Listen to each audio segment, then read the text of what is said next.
നിങ്ങളുടെ ഇഷ്ട പരമ്പരകൾ എക്സ്ക്ലൂസീവായി സൺ നെക്സ്റ്റ് ആപ്പിലൂടെ തികച്ചും ഫ്രീ ആയി. ഇപ്പോഴേ ആപ്പ് ഡൗൺലോഡ് ചെയ്യൂ.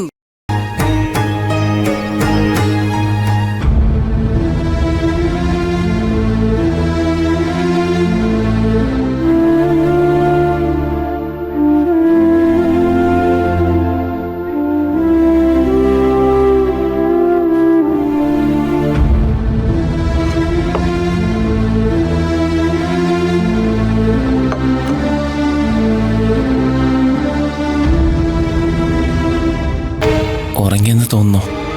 ഭക്ഷണം എടുത്ത് കഴിക്കാൻ പറയണോ?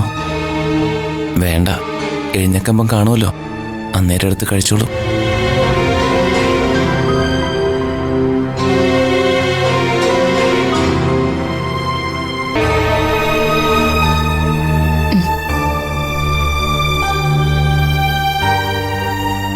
ഞാൻ ഉറങ്ങിയെന്ന് കരുതിയിട്ടാവും രൂപേഷേട്ടൻ വിളിക്കാതെ പോയത്. ആഹാരം കൊണ്ടുവച്ചിട്ട് ഒന്ന് മിണ്ടാതെ പോയല്ലോ. എടുത്ത് കഴിക്കാനെങ്കിലും ഒരു വാക്ക് പറയായിരുന്നു. ഇത്രയ്ക്ക് ദേഷ്യമായോ എന്നോട്? അതോ ഇനി ഒരിക്കലും എന്നോട് മിണ്ടില്ല എന്നാണോ? എങ്കിൽ ഞാനിത് കഴിക്കില്ല. വന്ന് പറയട്ടെ, എങ്കിൽ മാത്രമേ ഞാൻ ഇത് കഴിക്കൂ.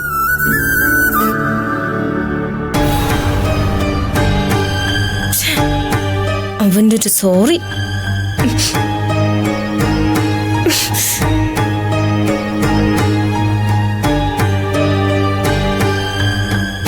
ശ്രേ,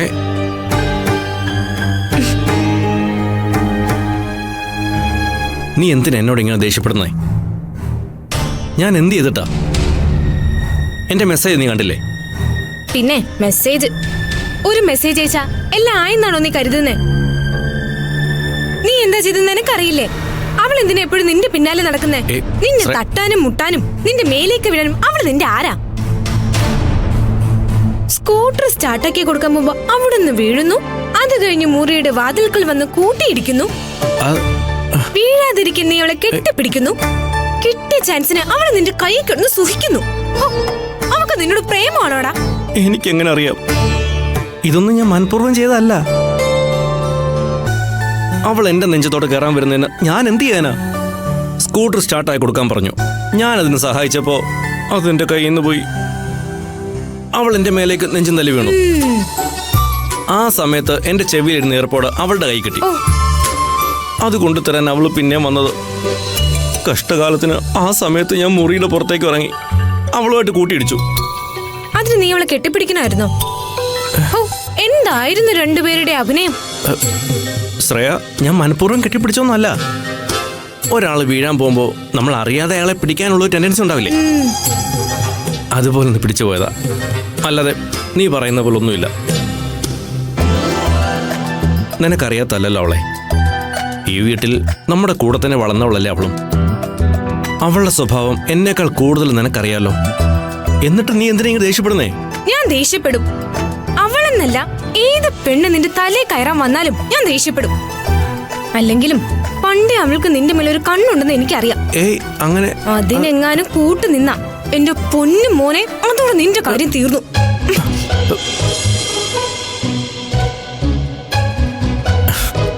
ശ്രേയ, അവൾക്ക് എന്നോട് അങ്ങനെ എന്തെങ്കിലും ഉണ്ടോ?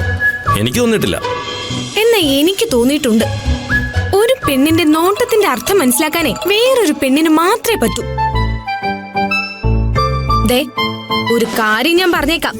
ഇനി ഞാനല്ലാതെ വേറൊരു പെണ്ണിന്റെ മുഖത്ത് നീ നോക്കിയാ നിന്റെ കണ്ണ് ഞാൻ കുത്തിപ്പൊട്ടിക്കും. അപ്പൊ എന്റെ കണ്ണിന്റെ കാര്യത്തിൽ ഒരു തീരുമാനമായി. കണ്ണിന്റെ കാര്യത്തിൽ മാത്രമല്ല, നിന്റെ ലൈഫിന്റെ മൊത്തം കാര്യത്തിൽ തീരുമാനമായി. ഞാനല്ലാതെ മറ്റേതെങ്കിലും പെണ്ണ് നിന്റെ ലൈഫിലേക്ക് കയറി വന്നാ കൊന്ന് കുഴിച്ചുമൂടി കളയും ഞാൻ. നീ ചിരിക്കൊന്നും വേണ്ട, ഞാൻ പറഞ്ഞത് സത്യ. തിരുവോണ ദിവസം തറവാട് ക്ഷേത്രത്തിൽ വെച്ച് നിനക്ക് എന്റെ കഴുത്തിൽ മാലയിടാൻ പറ്റുമോ ഇല്ലയോ?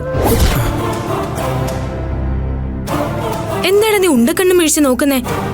നിന്നെ കൊണ്ട് പറ്റുമോ ഇല്ലയോ? അതോ ഞാൻ വേറെ ആളെ നോക്കണോ?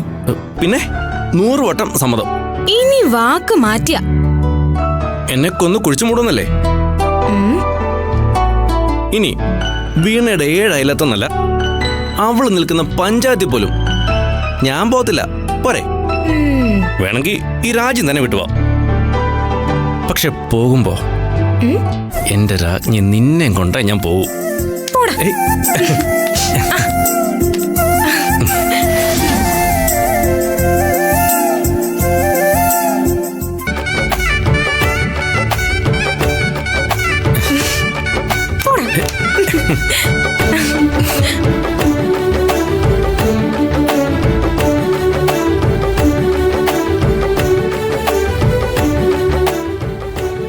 എന്റെ ദൈവമേ, എന്തായാലും എന്റെ ലൈഫ് ഇവള് ലോക്ക് ചെയ്തു.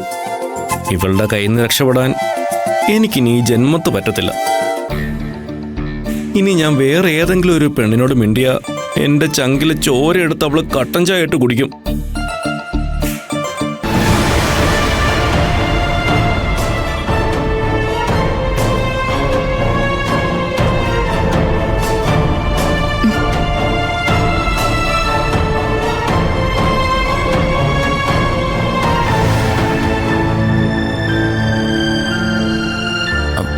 ഇവിടെ ആരും പട്ടിണി കിടക്കുന്ന എനിക്കിഷ്ടമല്ല.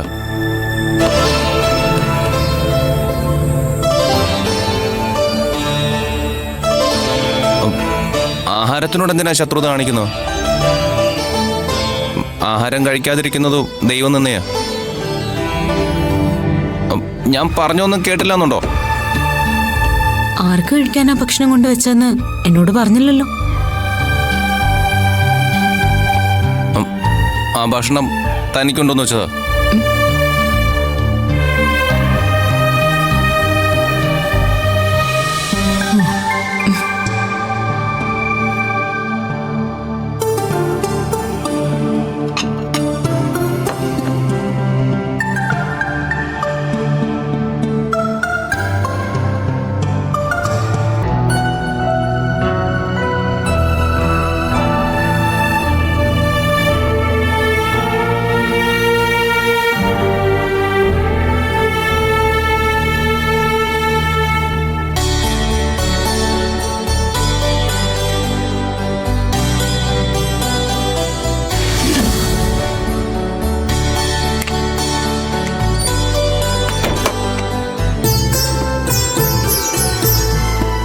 വീണേ,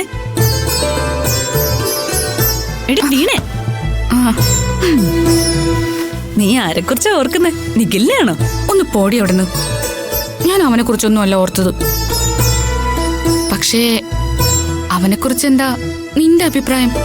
ഞാനെന്ത് പറയാന്, നിന്റെ കുടുംബത്തിലുള്ള ആളല്ലേ നിഖില്. നീ പറഞ്ഞു കേട്ടുള്ള അറിവ് മാത്രമേ എനിക്ക് അവനെ കുറിച്ചുള്ളൂ. അല്ല, എന്താ നീ അങ്ങനെ ചോദിച്ചേ? നിന്റെ മനസ്സിൽ അവനോട് എന്തെങ്കിലും ഉണ്ടോ? ഏയ്, എന്റെ മനസ്സിലൊന്നുമില്ല. അവന് വേറെ ആരോടെങ്കിലും പ്രേമമുണ്ടെന്ന് നിനക്കറിയോ? അവൻ അങ്ങനെ ആരോടും പ്രേമമൊന്നുമില്ല, അതെനിക്ക് മനസ്സിലായി.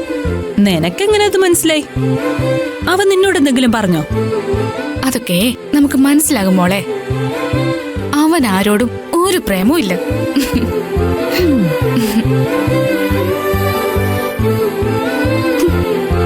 ഇത് കടുത്ത പ്രേമം തന്നെയാണെന്നാ തോന്നുന്നു. ഇങ്ങനെ പോയാ ഇവള് തലയും കുത്തി വീഴും. അതിനു മുമ്പ് ഇവളോട് സത്യം അങ്ങ് പറഞ്ഞാലോ? നിഖിലിന് ഇവളോട് സ്നേഹമാണെന്നായിരിക്കും ഇവളുടെ വിചാരം. അവന്റെ മനസ്സിൽ അങ്ങനെയൊന്നും ഇല്ലെന്ന് തിരിച്ചറിയുമ്പോ ഇവള് തകർന്നു പോവും.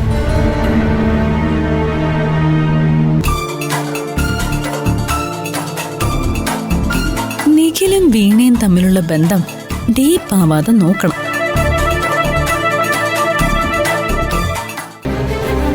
ഇതൊക്കെ എന്തായി തീരുമെന്ന് ഒരു പിടിയുമില്ല. ശ്രേയ നിഖിലും ഇഷ്ടത്തിലാണെന്ന് അറിയാതെയാ ഇവൾ ഈ സ്വപ്നം കാണുന്നതല്ല. എന്റെ ദൈവമേ, എങ്ങനെയെങ്കിലും നീ ഇവളുടെ തലയിൽ നിന്ന് ഇതൊന്ന് ഒഴിപ്പിച്ചു വിട്ടേക്കണേ.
ഇരുട്ടത്തിരുന്ന് കഴിക്കുന്നേ?